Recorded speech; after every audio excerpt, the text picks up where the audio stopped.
I just got a box of brushes from Princeton Brush, and I am really excited because there's a bunch of them and we're gonna give a bunch out. But I wanna show you something because I only really use one type of brush. They're flats, and people are always asking me like what I use and that. But I'm gonna show you the box, I'm gonna show you the brushes, and then I'm gonna show you 3 ways to use those very simple brushes to get variety in your brush strokes. So let's go look at them.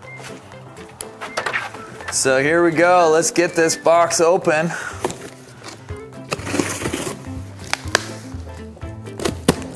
And inside are the goods. Let's see what we got here. Look at this, bunch of number 10 flats here. And these boxes are just full. I think that these are probably number 6. Yeah, here we go. It looks like the smaller, a little bit smaller flats. Look at that, man, this is like gold, all these brushes here. And we're gonna give these out. But let's go, I'm gonna show you now kind of how I use a very simple brush, flat brush. There's not you know, a lot of variety. I use just different sizes of the same brush, but I'm gonna show you how I get variety in my brush strokes through using them differently.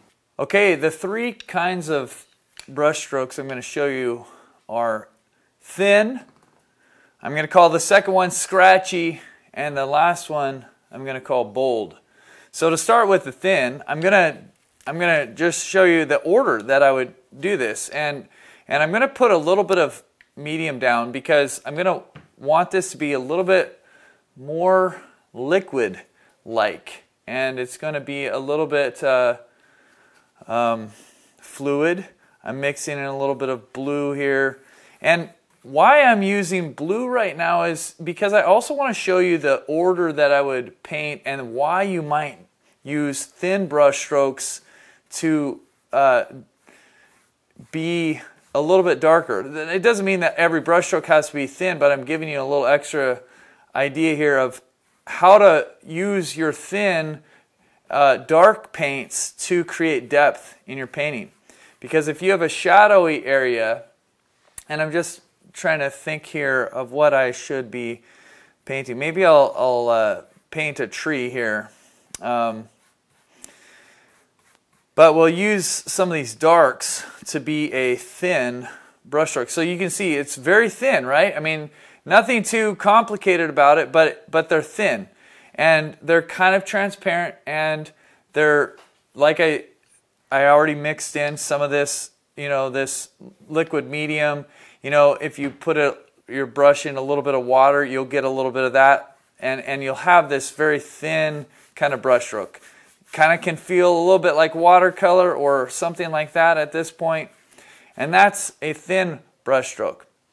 The second kind that I'd show you is, you know, this is a number 10 brush here, and it's going to be kind of similar to that, but as we go, I'll show you some different things, because the general way that you would start to paint, most people would continue to use the brush in the same way. You're just putting the bristles down and you're gonna make brush marks like this. That's what a normal person would do, right? I mean, we would think that's the way a brush is supposed to be used, and that there's nothing wrong with using your brush that way. But what I'm going to show you is you can also get some more variety by doing what I call a scratchy brush stroke. And so if you take your brush and you put it on its edge and you kind of go like this, like, do you see how, I mean, part of it is that it's kind of going through what's down there already, but you're getting this different kind of texture. You're getting some different variety in what it looks like, way more than if I was just doing this kind of brush stroke. So we're kind of getting this different feel going on. It's you know, the reason I said scratchy is because that's kind of the way it feels to me. It's a scratchier feel, and it's doing something that's giving a little bit more texture, and that's what I would, you know, one of the methods that I use to create a variety here in these brush strokes and these by just using flats still. I'm not changing.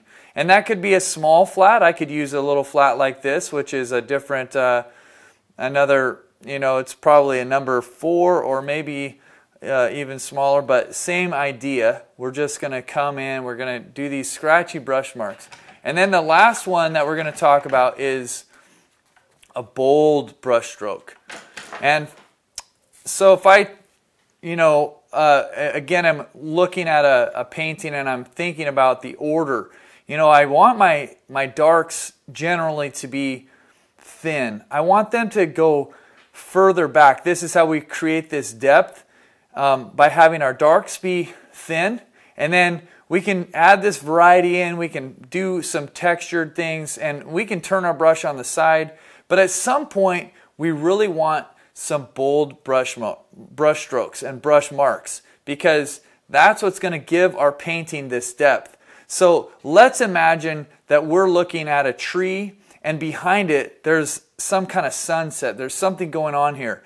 And so I'm going to put down some pretty opaque brush strokes, and they're going to be very bold, and they're not going to be the kind that you really see through. Like some of the other ones that we've put down have been relatively transparent, and we can kind of see through them. But now we're going to put down some bold brush strokes, and we're going to, you know, think about this in a different way. And because the paint is still wet, next to this, we're going to get a little bit of blending happening, which is very common in a oil painting or something like that. But working in acrylics, you either need to be working fast, you need to be working with some kind of blending slow dry agent, or you need to do it a different way, like dry brush.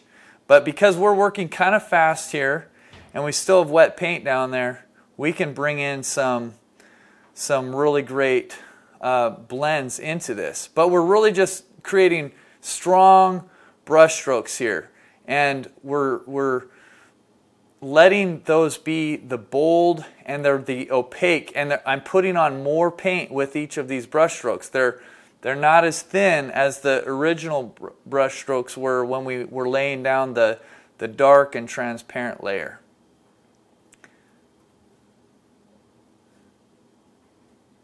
And they need to be, because as you can see with the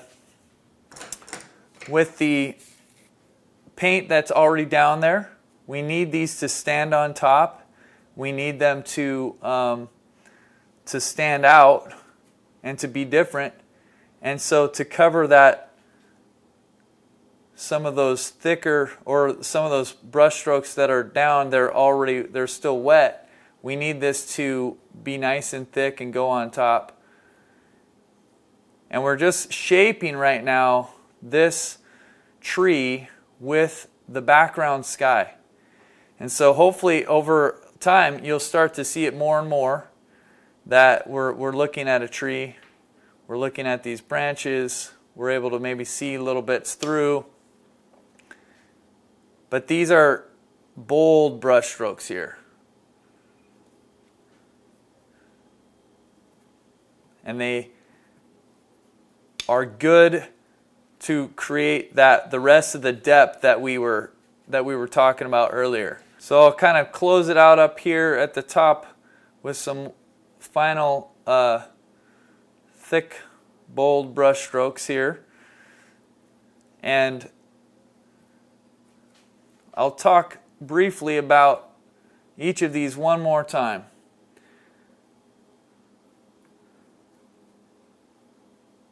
So we have our thin, transparent brush strokes, which in this case were the darks that went down first, and they kind of created a feel of darkness. And because we layered on top of that with some other brush strokes that were scratchy, we have a bit of texture. And that the scratchy brush strokes were using the side of the brush, and it was creating more texture in the painting. And then these final brush strokes are the bold ones, and they are the ones that are standing out on top. They are more opaque, and they are the last layer of depth. And as this painting dries and as the layers dry, you can actually come back and you can do more layers of each of these, really, if you want. But generally I work from thin to thick, and so I would probably be coming back with more brush strokes that are thick and more opaque towards the end of the painting, and trying to refine the shape of the tree, trying to bring out little things like sky holes. You know, how can we create little things like this without overworking anything? So there you have it. The same type of flat brush, used different ways, sometimes thinning the paint down, sometimes using the edge of it, but you can create a variety in your brush strokes just with the same brush.